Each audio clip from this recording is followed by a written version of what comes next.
The following may contain offensive language, adult humor, and or content that some viewers may find offensive. The views and opinions expressed by any one speaker does not explicitly or necessarily reflect or represent those of Mark Radulich or W2M Network. Please listen with caution, or don't listen at all. He came with sequels in his bag,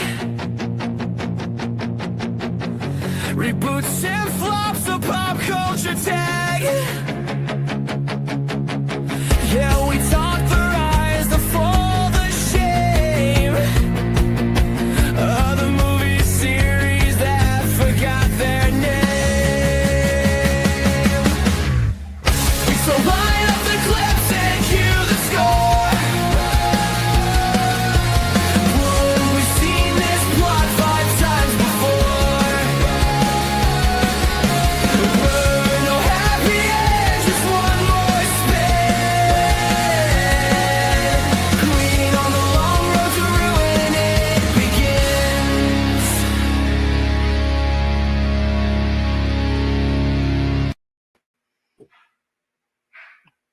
Do I disappoint? Love you, Solo. That was done 20 minutes ago. I was like, I really need a new theme. Yeah, I whipped that together. It's why I couldn't find Alexis's logo, which is why it's not at the end. But here I was feeling bad because I was sitting here thinking I was wasting several minutes just trying to get my webcam just right, and you're over here finishing up a whole ass new theme song. Yep, that was So the great thing about ChatGPT is that it remembers things that we've done, not always perfectly, but enough that I can get it to go, hey, I need a theme for Long Road to Ruin. I need it to be about 30 seconds worth of lyrics to throw into Suno. And it was like, right. And it gave me two verses. It was like, here you go, pal. And so, yeah, that's ChatGPT's interpretation of our Long Road to Ruin through song. Thank you. I love it. That's as close to the Foo Fighters as I can get, by the way. You know what? The Foo Fighters had their time. I am glad that we got away with it for as long as we did. But, you know, it's kind of like, by the way, up the cups, everybody. We're starting early. It's kind of like Tommy Dreamer being able to walk out to Man in the Box or the Sandman actually being able to come out to Metallica's Enter Sandman. So tonight here on the Long Road to Ruin, we're doing something kind of like we did 2 weeks ago, where there's a new movie in theaters. So we figured we haven't done the old trilogy relative to the new movie. So here we are. We're doing the Naked Gun tonight.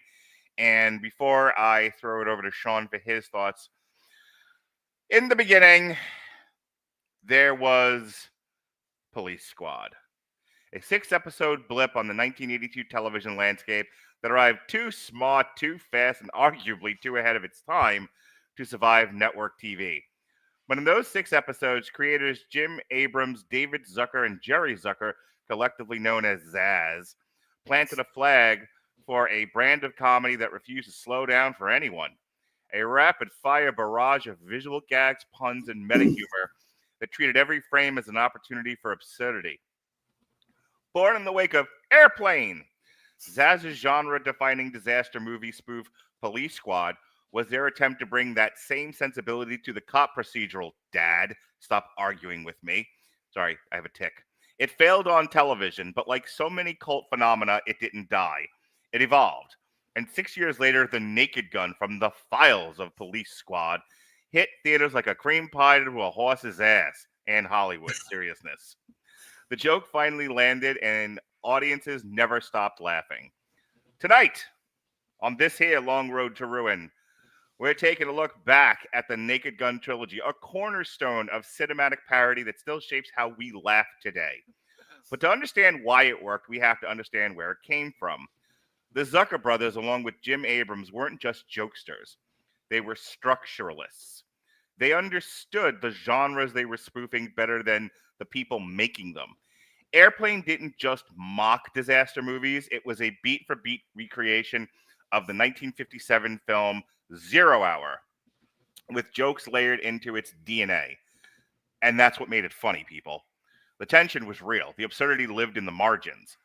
The same craft powered The Naked Gun, anchored by the eternally deadpan Leslie Nielsen, who, by the way, whose transformation from dramatic actor to comedy legend is one of the great pivots in Hollywood history. But Zaz's influence didn't end in the 80s. You can draw a direct line from The Naked Gun to the Scary Movie franchise, which the Zuckers were ironically brought into salvage by the early 2000s. The difference? By then, the parody genre had turned from precision satire to reference soup. Where Naked Gun built its jokes on the bones of genre logic, Scary Movie simply pointed and laughed. The targets got lazier, the punchlines broader, and the genre collapsed under the weight of its own indifference. That collapse coincided with another cultural shift: the rise of irony-poisoned internet humor, post 9/11 political sensitivities, and the growing climate of digital self-policing made it harder not just to spoof institutions, but to laugh at ourselves. The Naked Gun Trilogy, once a fearless send-up of the justice system, media sensationalism, and masculine incompetence, now feels like a relic of a time when comedy was allowed to punch in all directions. And folks, that's why this trilogy matters. Still. Because The Naked Gun reminds us what real parody looks like. It's not just references or impressions. It's structure, rhythm, timing. It's reverence for the form, even when the content is beyond absurd. And above all, it's a mirror, held up not just to the genres we love, but to the culture we live in. A culture that now, more than ever, could use a little more self-awareness and a little more permission to laugh. I love this series of movies. I loved the Zucker brothers. I grew up watching Airplane, Airplane 2, obviously these Naked Gun movies. It was like the Zucker brothers and Mel Brooks, Sean. That's the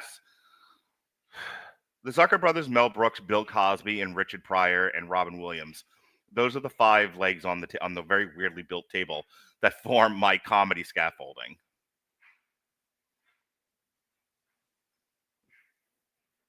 Sorry, is this you throwing it to me, or was there more? Nope, I'm taking a breath for you to jump in and tell me about your Okay. The Naked Gun and comedy at large. Okay, I'm sorry. I was kind of pondering everything you were saying because to my surprise, I think we might end up disagreeing a little bit more after hearing your opinion than I had originally anticipated. Okay. This was actually the first time that I have seen all three movies in their entirety. Really? Yeah, really. The first one, it's so funny that you talk about rapid fire comedy because one of the things that I appreciated most about the first movie was its restraint, believe it or not, in its pacing. In the fact that it allows jokes to land. Yeah. It allows them to breathe. It allows them to do what they came to do, and then it lets them go off and be on their merry way. None of this, Will Ferrell business where a gag can span on for a good 3, 4, 5 minutes at a clip until you just go, end, for Christ's sake, end. Cut to anything else but end. Something Family Guy apes embarrassingly, actually. But I feel like part of the problem is that as it starts to move on to a duology and then finally to a trilogy, it loses more and more sight of kind of the genuine, heartfelt absurdism of the first movie. I agree with that. And really gets away from, I think, really lampooning the heart and soul of police procedurals in general, and more into, by the second movie, feeling more and more like they want to start kind of jabbing at Bruce Willis movies like The Last Boy Scout. And by the third movie, it's, obviously not ironic at all that you bring up the Scary Movie series, because I'm not a fan of the Scary Movie series by any stretch. I saw the first one in theaters, and that was probably one too many for me. But the reason I think it's funny that you bring that up is because I think that 33 and a third were where the more obnoxious threads of that kind of degradation of parody really start to show and bloom.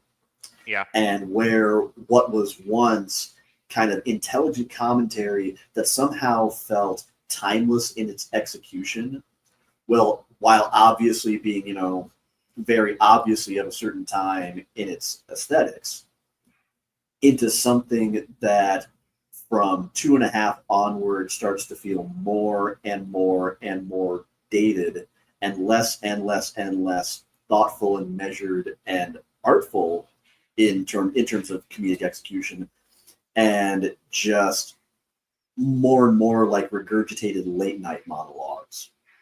I don't really disagree with that. It's definitely. I think the first two were very strong, and I think the third one suffers from change in director. So let's get through these. First one, the Naked Gun from the Files of Police Squad, is a 1988 American crime action comedy film directed by David Zucker, produced and released by Paramount. The film stars Leslie Nielsen as the bumbling police lieutenant Frank Drebin. This was budgeted at $14.5 million. It was a smash hit. It box office was $152.4 million. I just watched this again with my kids. This is hilarious. Like, I still think it's like drop dead funny. One of the things I love about the Naked Gun, the original, first of all, it obviously rests on the back of Leslie Nielsen. I mentioned before his like deadpan delivery. It's not just the deadpan delivery. He's not necessarily obtuse or stoic. He does so much acting with his eyes and just little gestures. It's really funny. It's like this is some of the best subtle comedy in an over the top parody. It's a weird juxtaposition because he does things like he'll drive his car and like he always like parks it on the curb and like he hits a parking meter or something. By the second movie, I think my daughter was like, "Someone take his license away. This is ridiculous." But like he's doing the best that he can. He's doing his level best. And he's kind of this very archaic throwback to like greatest generation masculinity, early boomer masculinity in a world that that is kind of his generation. Yeah, in a world that has very much moved on from that, for better or for worse. But his reactions to things are hilarious. Like, he causes chaos. He's an agent of chaos. Everything blows up around him. Everything is hot, wet, and on fire. And his reaction is usually one of these. And it's unlike a lot of like modern comedy, a lot of modern parody over the last like 20 to 30 years. What Leslie Nielsen does was almost like underreact. Whereas everyone's overreacting, he's underreacting, and because he's underreacting to something that is so obviously something that should cause more of a reaction, it's hilariously funny. But he's not alone in this. He does it so strategically, though. Yeah. And I've been wanting to make this comparison, so I'd like to knock this out of the way first. Yeah, go ahead. When I was watching this for the first time, all the way through, beginning to end, in one sitting, you want to know what the first movie was that came to mind? Get Smart. Mm-hmm. And not entirely in a favorable way. And I say that as someone who thinks that Get Smart probably deserves to rank up there as one of the better television to movie adaptations of all time. But the difference being is I feel like Zaz and Leslie Nielsen and Priscilla Presley and George Kennedy and OJ, believe it or not, kind of understand something that Get Smart and a lot of movies like it did, that I don't know that the Naked Gun sequels necessarily did. And that is for absurdism to really hit the way it's supposed to, the best way that it can, you kind of have to be all or nothing. It tends to work best when it's a world where everything is absurd, because then you're not necessarily just playing off horrified or shocked reactions all the time. It's all the more amusing because, yes, someone like Frank Drebin can be an absolute nitwit, but it's barely more chaotic and nonsensical than everything that's going on around everybody else at the time. So everyone's just kind of playing it right off, but they're not doing it in that kind of grating, excessively self-aware way that Joss Whedon has unfortunately cursed modern screenwriting with. It's not Marvel punching at the fourth wall self-awareness, but still, Leslie Nielsen, or in this case Frank Drebin, is a character who doesn't know he's in a movie, who doesn't know that these are necessarily exceptional circumstances. For him, everything, all the chaos around him is, for most intents and purposes, a Tuesday. And that's kind of what I like when I see actors like Leslie Nielsen and like Liam Neeson, since we're talking about the Naked Gun, who are serious, dramatically schooled actors who are stepping into comedy. I feel like they come in with kind of a different sense of situational awareness and nuance, and sometimes even a little bit of humanity that lets them inject something that's a little more relatable to characters while still keeping the humor right there, and sometimes even finding unique ways to amplify it. I look at it as kind of being the equal but opposite to what worked for Pat Morita in translating from being a comedic actor to a dramatic actor. Is it brings forth kind of a different sort of awareness of the human condition. Another one that I'd point to is Robin Williams is another great example. When he wants to be, I think Jim Carrey can be an outstanding example. So I'd say the same thing for Steve Carell, since we kind of brought up that whole Will Ferrell universe. It's an idea of they bring a different flavor to those dramatic roles, the same way that someone like a Leslie Nielsen has maybe a little more patience, a little bit more of a sense of timing and of mood than someone who's kind of maybe always on and very hyper frenetic is going to bring to a scene. One thing I noticed watching this movie with my kids especially was how dated. Like, it's funny visually. The performances are funny, but there's an element of I was trying to explain this to my kids.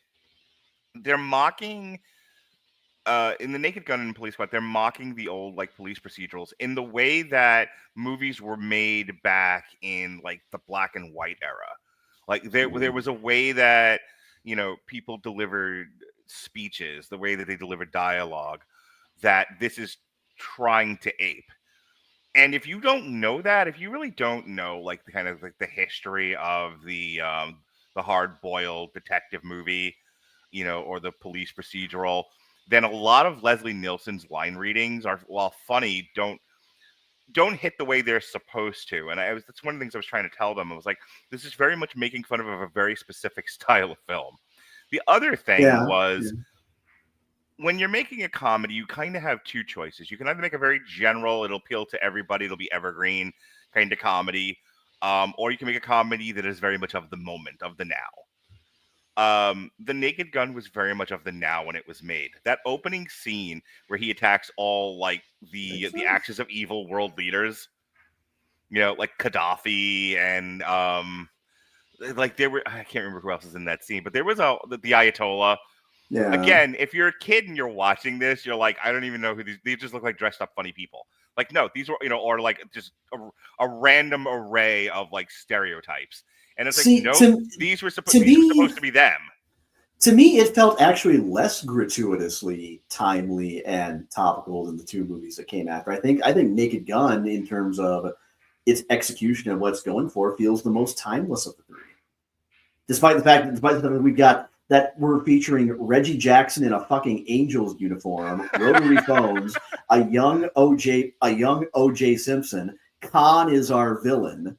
Yeah. A blonde, young and hot Priscilla Presley is our love interest. And we've got boxy sedans the size of aircraft carriers. And yet it feels less dated than 2.5, despite being made 5 years earlier. I think I'm comparing it to other types of its ilk, not within its own trilogy. So I can make my point and move on with this. Like I said, Sure. I liked watching it, and it still makes me laugh, but it definitely, for me, felt very much dated in that if you don't know what was happening back then, a lot of the humor gets lost on you. And I know that because I had to explain it to my kids. And I would imagine, and which brings me to my next point. This is a very old movie. What do you mean by that? Well, I'm the obvious. When I think about modern attention spans, when I think about the ability to be quiet long enough or off your phone long enough to get subtle humor, to pick up the little Easter eggs in the scene, to catch the nuances in performance, I would struggle to show this to Gen Z, because I don't think they would pay enough attention to what's happening. And that's the thing. What the Zucker brothers got, what Seth MacFarlane seems to know but doesn't always execute, was how, and what Mel Brooks was a master of, was how funny the details were. That Robert's thing about, I like a movie that forces me to pay attention to it. Yeah. These guys that I just talked about, to a lesser extent Seth MacFarlane, came from the school of, you make art that makes people pay attention, which is a lost art right now. Modern entertainment is made for people scrolling on phones, and I mean while they're watching the art. That's verifiable fact. I've read that in studies. Whereas these movies were made by people who were master craftsmen and very much seeped in detail. So there's a lot of detail in the Naked Gun, and if you're not paying attention, you miss half of what makes this funny. Also, I don't think a lot of people would have patience for the dialogue now. It's very deliberate, and you have to pay attention to it. It seems like fluff, and then you realize when you're really keying into it and you're really paying attention, if you are absentmindedly watching this or very passively watching this, you're missing the very reason it's so goddamn funny. The last thing I'm going to say, I'll let you close it out, and then we'll move on to the Naked Gun 2. I have to give credit where credit's due. Priscilla Presley is funnier than I remember her being, and she gets a lot funnier in the next two. She's like one of the things that gets better with this series. Is a lot of things start to get worse. Yeah. She gets better. She's a little awkward in the first one, she's not used to acting. And then by the third one, she very much knows her role and what she's doing and what she's trying to ape. And it gets and she becomes one of the highlights of those movies. But I very much enjoy. This is one of those where I would watch it again in a few years, remind myself of how funny this shit is. Jokes about the Queen, again, you would not know today why that's so funny back then. I think when people think of police, this is the last thing I'll say. When people think of police procedurals, they think of Law and Order, and it's a different kind of police procedural than what the Naked Gun's making fun of.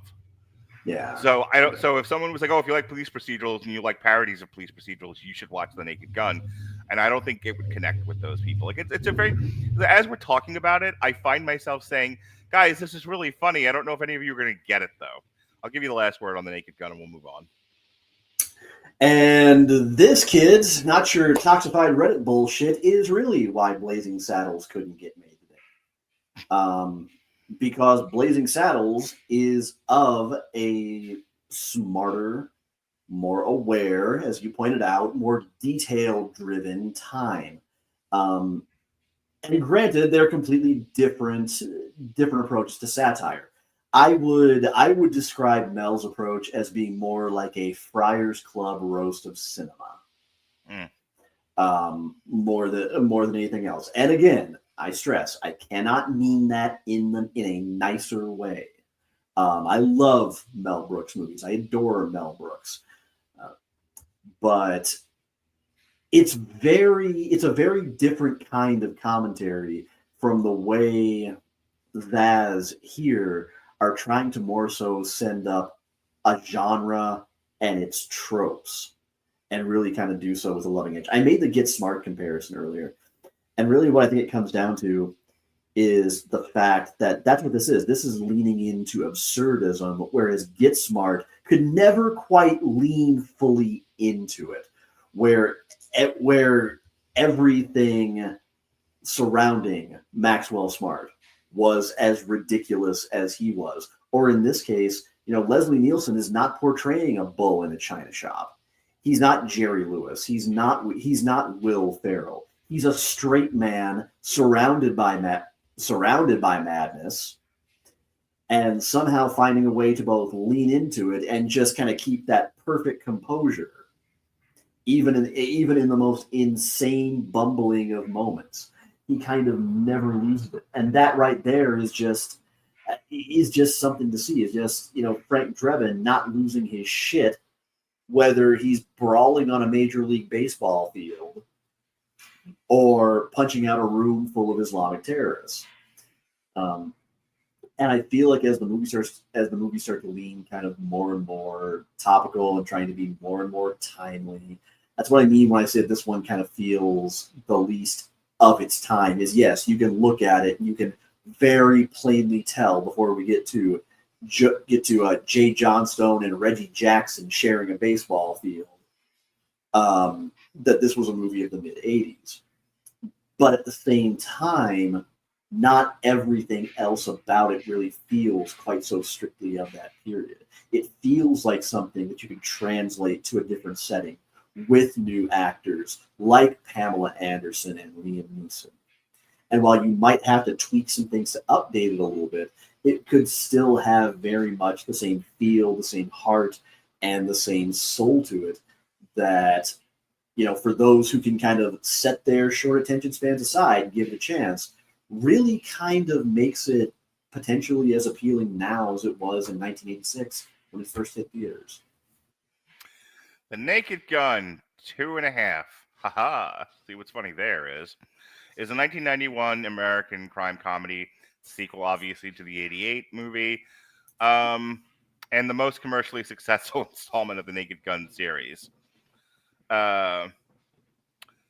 This added Robert Goulet,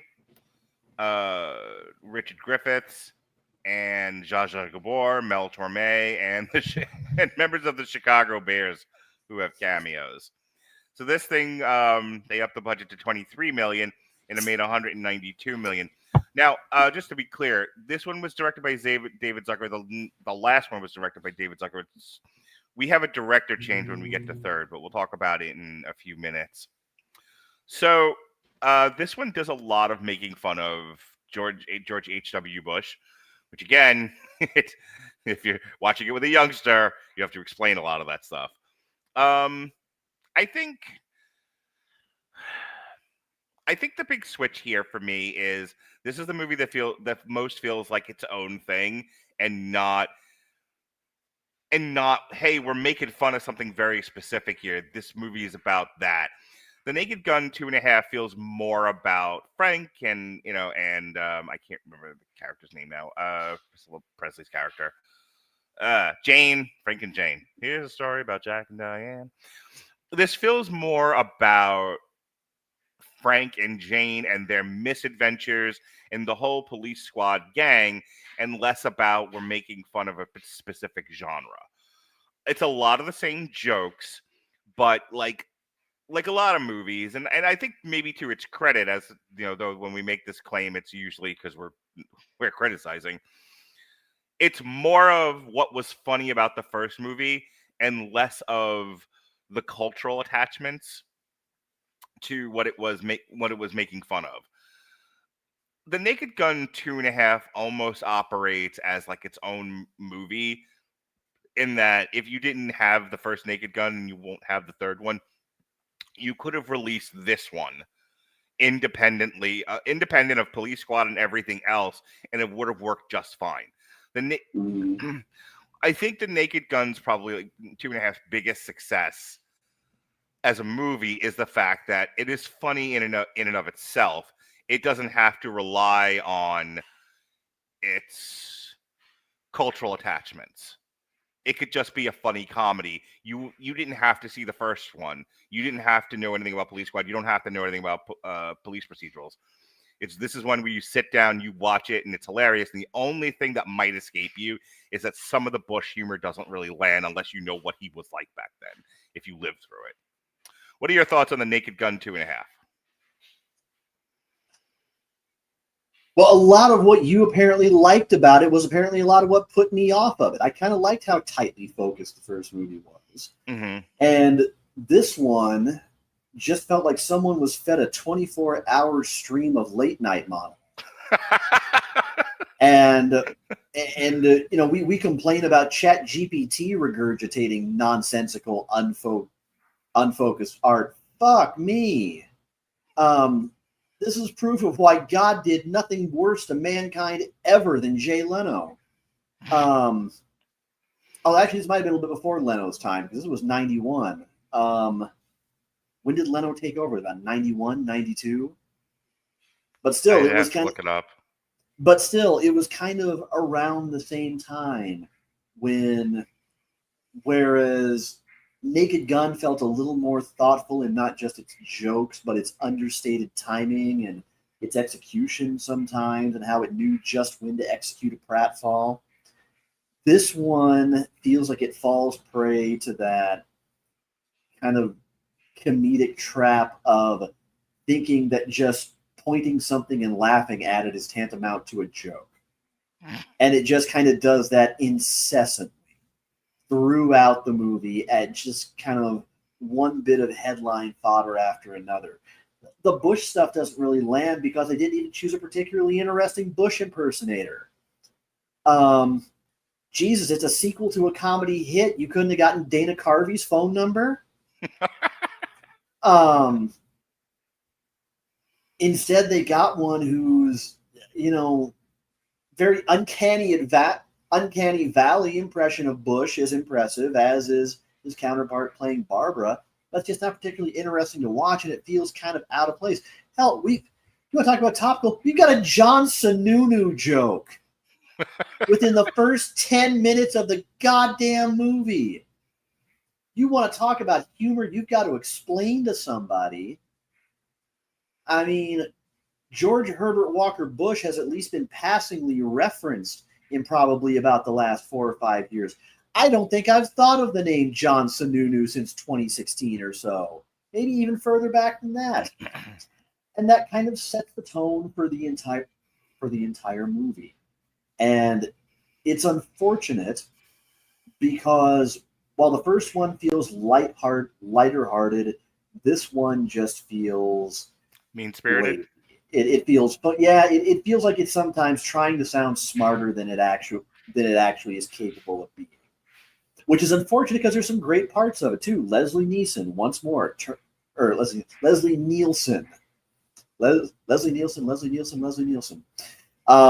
turns in a phenomenal performance, absolutely worthy of the first one. Once more, Priscilla Presley shows why. You know, she's just so earnest and so sweet and so genuine in playing this torn, wounded romantic lead that again it just offsets the madcap silliness just flawlessly, just like George Kennedy, not being the exasperated chief, but being very much kind of the Commissioner Gordon of the bunch. Much as I hate to say it, OJ is once more absolutely putting in work. He actually gets to do stuff in this.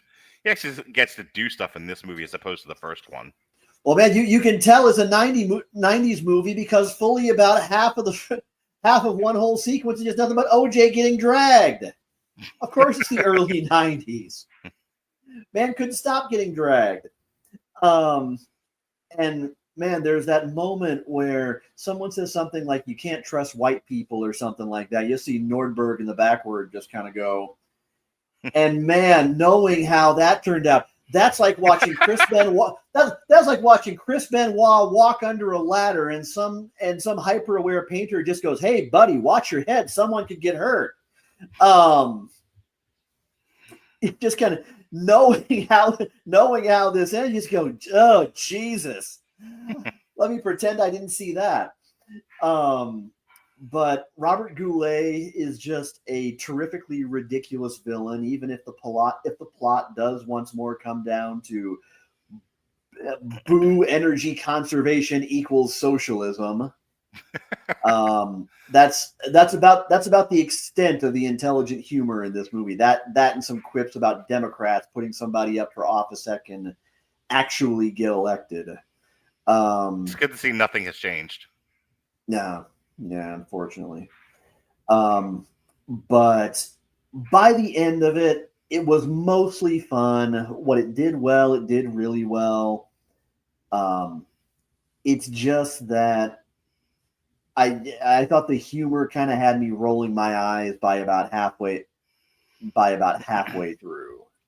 So a lot of it wasn't really landing after that for me. So the first one we watched, it was 9:00 at night or later possibly, and it was myself and my two kids.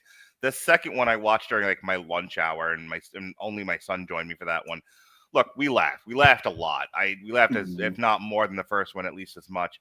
But I will tell you this: the one element that I will agree with you, and I kind of thought about it after and as we've been talking. The movie does feel. This is a problem with a lot of comedy, especially a lot of more so now, a lot of modern comedy than back then. But so Hollywood has an obtuse issue where, because it's in a bubble and it's disconnected from the rest of the world, seemingly, they tend to operate from a place of patronizing their audience. They tend to operate from we are the elite and we know better. And we're going to not only laugh, we're not going to make funny jokes about this or that, but we're going to laugh at you specifically, flyover country. We're going to laugh at you specifically, middle America. And they got away with it for any number of years. They did. And you can see it in this movie. This movie, unlike the first one doesn't come across as mean-spirited. This one does. This one comes across like we know better, and we know what's funny, and we're going to make fun of the things that we think are stupid and bad, and you're going to laugh at it because watching these characters do funny stuff is funny. But underneath it all, like Frank molesting the Queen in the first one is funny because the Queen is not to be touched. And seeing a character like that, it's kind of like a Benny Hill type of humor. Like, we're really going to take the piss out of something that is considered untouchable. That's what makes it fun. Barbara Bush, giving Barbara Bush the same treatment as the Queen, but amping up the violence. I mean, he flat out, it's one thing where Frank accidentally falls on the Queen and it looks sexual, and they actually make a joke out of that. Like, it isn't just, haha, we're molesting the Queen. We're taking down royalty. Aren't we funny? That's that. Here, they're not really doing that with Barbara Bush. They're doing, gosh, we hate Republicans, and we hate this dumpy broad. So we'll have Frank Drebin punch her, but we'll do it as kind of an accident because if he just straight up clocks her in the face, that's bad. But if he's doing it while massacring a lobster, it's funny. And it's like, no, it's like it is, because watching a man punch a woman is funny. You heard it here first. While playing with his lobster. But when you take a step back and you realize what the intent is, like, oh, you guys are just being bullies now. And it really does come across like you just don't like the Bush family. You don't like Barbara Bush, for whatever the reasons are. So there's that. And then the whole story revolving around environmentalism is very much like everybody who thinks oil and non-renewable resources sucks and is bad, and we're tearing them down, and we're in the right because conservation is right. We even had an Exxon Valdez joke. Right. A fucking Exxon Valdez joke. Like this comes across like there's a clear right and wrong. We're right, they're wrong, and we're gonna shame them with comedy. And that's, and considering this is their movie, and one of the things that Rush Limbaugh did, which I really liked, and what Family Guy did and Seth MacFarlane did, was they had Rush come on the show. They had Rush come on Family Guy, and Rush even made a point of saying this on his radio show when he was alive. He was like, they could have torn me apart. I was going to do it no matter what, but they really could have made me look bad. They didn't. They gave me and the opposition to me, everyone who works on that show, by the way, 50-50. It was a fair episode. There was enough of good Rush, enough of bad Rush, and enough of good liberalism and bad liberalism to really balance out that episode, to let the audience do what they're supposed to do, which is make up their minds for themselves. That's absent from the Naked Gun 2.5. And I will set my personal biases aside because according to those biases, yes, I did have a good little giggle at watching bushes get taken down a peg. That's funny to me. But objectively, just like I would have to do with a lot of left-leaning humor, I got to admit when the humor just doesn't land in execution. And I think that was kind of my bigger problem than the biases. Maybe even more so than the fact that, like I said, that everything had to be so fucking topical. Was just the fact that the jokes they were attempting either weren't very good to begin with, or they were decent jokes and they just executed them awfully because instead of sticking to what worked and to what they knew worked, they instead decided to chase the zeitgeist just a little bit too hard, and they got a little bit too winded doing that before the finish line. And that's why the end of the movie, just like the end of the third movie, tends to really drag. Yeah. To the point where that last 20 minutes really starts to feel like about another 30 past a certain point. All right. I think we got it. You got anything else on the Naked Gun 2.5? Not really. It's still watchable. It's by no means the worst the series would get, as we're about to see with 33 1/3, because Jesus fucking Christ. But you can see where they're starting to lose focus, and they had an opportunity to maybe turn it around and get back to what really hit the most. But instead, under new management, doubled down on everything that was bound to make the movie disposable. And well, we kind of got what we got. The very last thing I'll say on this is, the first two, there's a cohesiveness in style. A change in director for the third one. There's a sharp decline in style, in the sense, and we say this a lot, that's why I'm bringing it up now as connective tissue to jump into the third one as we transition. A lot of times we talk about, like, when someone takes over a franchise, we've discussed this a lot on Long Road to Ruin. When there's a new director, a new creative team that takes over a franchise, they often come in not really knowing what made the first installments good. Yeah. And they do their interpretation of what they think made the first one or two installments good, and it ends up coming across like a bad tone-deaf cover, which is the best apt description I can give you of the Naked Gun 33 1/3. So that one comes out in 1994. I am a senior in high school. This one was directed by Peter Segal. You may know Peter Segal from the following movies that he directed. He directed, this is actually his first directorial debut, but he directed Tommy Boy. He directed Anger Management, 51st Dates. He was the director and executive producer of Get Smart. He directed and produced Grudge Match with De Niro and Stallone. And he did the first and the second My Spy movies with Dave Bautista.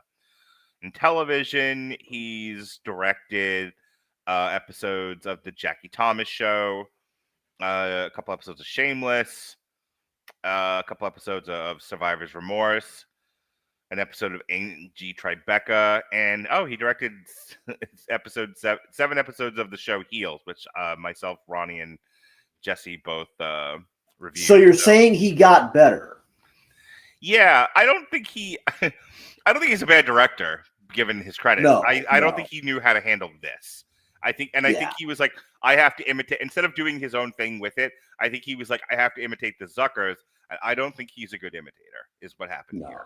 No. So this one was budgeted at $30 million and made money, just didn't make as much money as the previous one. So the budget goes up $7 million and goes down $60 million. It made 132. So and then they took a break from this. The world moved on. You know, like I said, we're about to get the scary movies series, or epic movie, superhero movie, this movie, that movie. Yeah. Also, comedy's about to take a change that I don't love. The late 90s, early 2000s comedy, two things happen to kind of set the stage for why this film is kind of like the last of a dying breed for a while.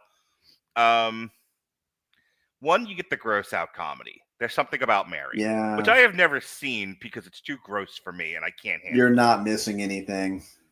I swear to God, you aren't. So you get the gross, obtuse comedy, the Farrelly brothers, yeah, that kind. The kind of stuff that like Will Ferrell excels at, and Jim Carrey before him, where they wouldn't know subtlety if it kicked him in the face.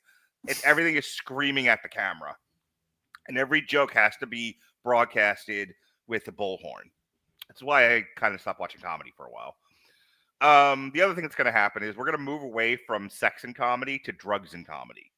So now you're going to get your Half Baked, you're going to get your How High, you're going to get your, American Pie, sort of like your transition, that is a franchise we're going to have to talk about one of these days. Is the American Pie movies. God damn. And by the way, to anybody who's going to want to bitch at me for my thoughts on the first movie, I look forward to ignoring your comments. So anyway. Because that shit aged like milk. So I feel like part of what doesn't work for the Naked Gun 33 and the third is it's coming out at a time as the world is changing and moving away from this sort of thing. And this gets by on the fact that the first two movies were in their own right good, despite our criticisms of them. And so people were willing to give this one a flyer. No, it hadn't turned anyone away just yet. It wasn't like a Marvel movie or anything like that. So this one, it's a lot of the same jokes. Gosh. I think the best, like I said, Priscilla Presley is actually the best part of this movie. And this is, so Frank is retired and they bring him out of retirement and it's causing strife with his marriage because, and it, this one hit home, Priscilla Presley's whole thing is like, you can't seem to choose between being a cop and being with me, and you keep choosing being a cop, and I get what's left of you, which isn't much. So stop being a cop and give all your love to me. And he tries, but then he gets dragged back in, and she's like, "This is ridiculous," which made me have to explain Thelma and Louise to my kids. That's fun, by the way.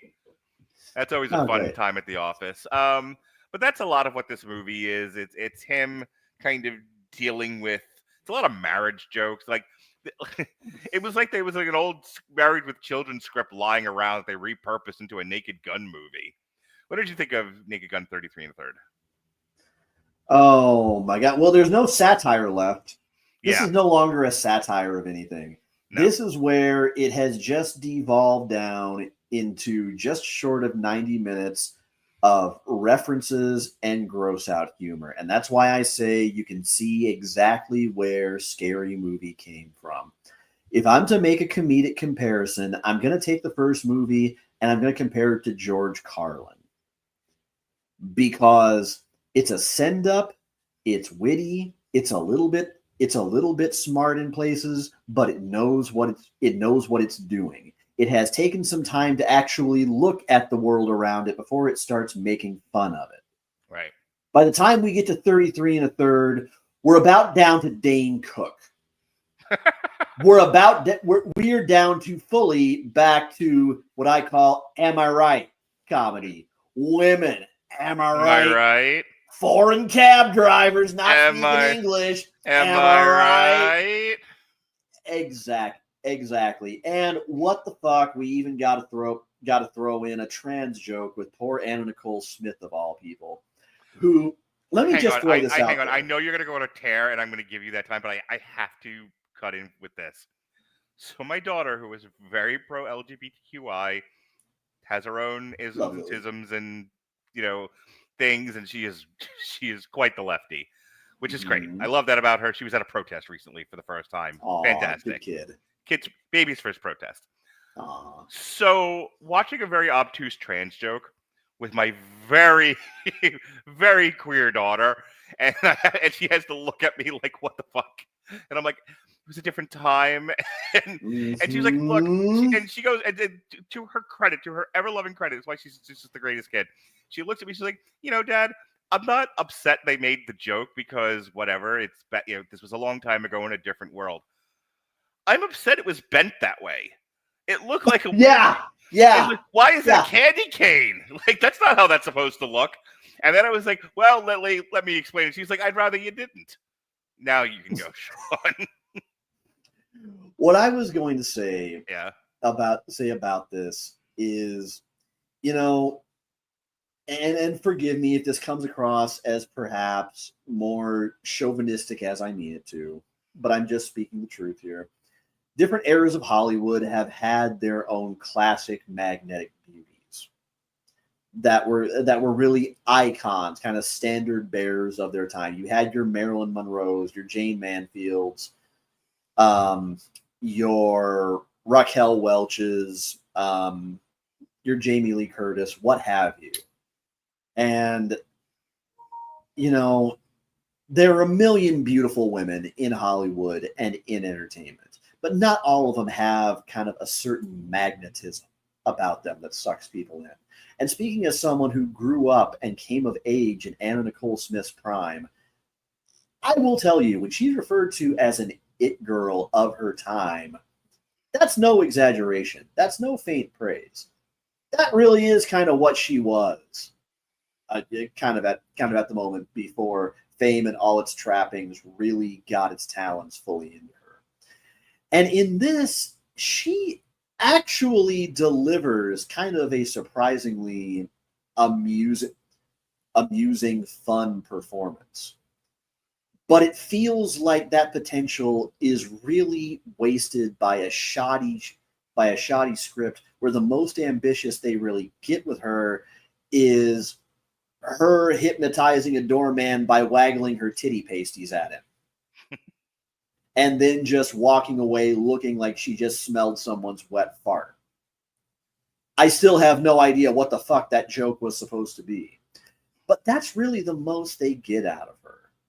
And to call that disappointing almost feels like an understatement, for as much as this movie suffers for being just as mean-spirited, more gross, more fleetingly of its time, and more devoid of really anything that's just bona fide warm fun. Like what's for by this point, this doesn't even feel like the same franchise. We're clearly into the era now where when I watched this on Amazon, the first movies that it recommended to me after this got done were Loaded Weapon 1 and Hot Shots. Sure. And credit in this case to Amazon for good reason, because that would kind of be, if someone were to ask me for an opinion on this, those would probably be two of the first movies I would ask them about, specifically Hot Shots. I don't know, what'd you think of Hot Shots? You liked it? Okay, enjoy, because it's going to be more of the same, except maybe not quite as funny.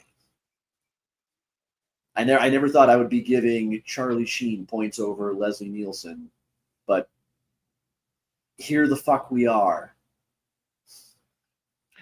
One more for Dragon Blood or Tiger Blood or whatever the fuck kind of shit he said he was drinking. I don't remember. I think we got it. Yeah. Look, I wanted to talk about the Naked Gun movies because they have a trilogy that's out there. We never talked about it before, and the fact that this weekend, Liam Neeson and Pamela Anderson, the Oscar snubbed Pamela Anderson, are in the new Naked Gun sequel, requel, legacies, whatever it is, whatever we're calling these things these days. Yeah, I mean, like the trailers on it were really funny. When they did the the little girl turning into him and he's still wearing the same clothing, I laughed hard at that, and my kids had a really what the fuck moment, which was priceless. And then the most recent one where he's doing the PSA, it says like, please let's bring comedy back to the theater. Like, I'm all for that. I wish there were more choices in the theater too. I mean, Netflix sort of killed that, but maybe this will turn the tide. Either way, I'm gonna go see it. I'm gonna bring my kids to go see it this weekend, which made this worth talking about. I'm not sorry I rewatched these. I'm glad I got to show them to my kids. My son, same. My son asks me all the time. He was like, "Why don't we watch more comedies?" I'm like, "Oh, they mostly suck." But he was like, "What about comedies from when you were a kid?" So a little ways back, I showed him the Three Amigos, and he was like, "I can see why you think this is funny." I'm like, "All right, Jonas." So, comedy is very subjective. So It is.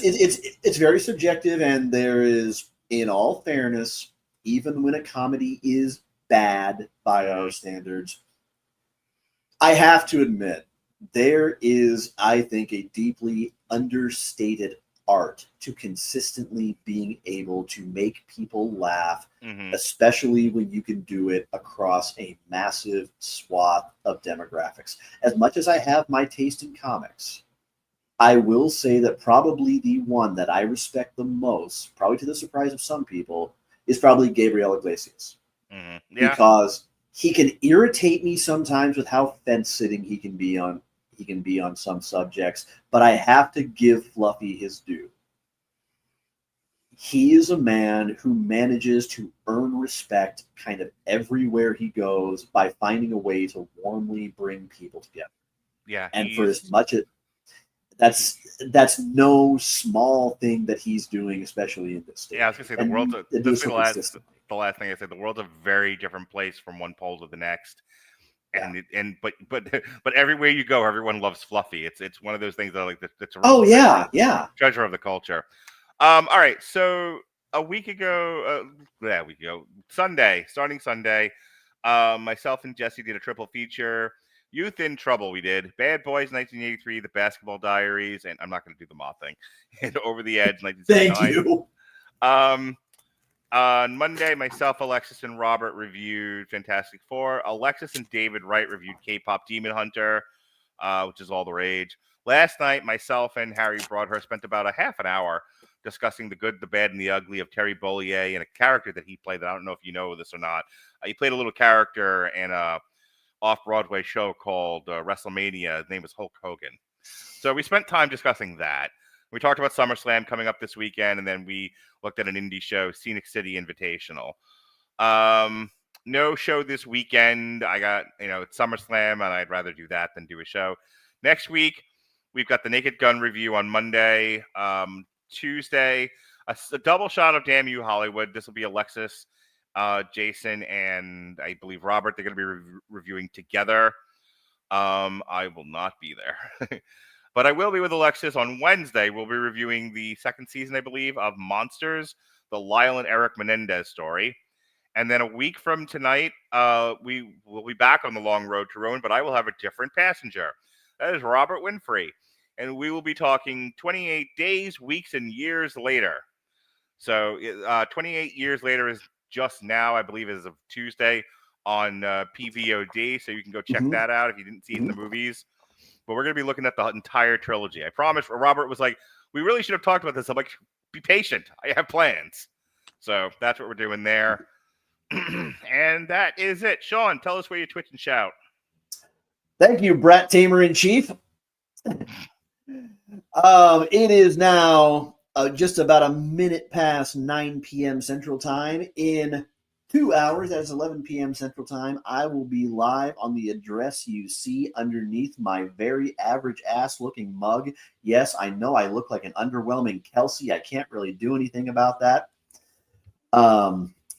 It's just past mid-season in Overwatch 2. We have some more grinding that we have to do to max out our competitive rank and also get ready for drives coming up in a few weeks.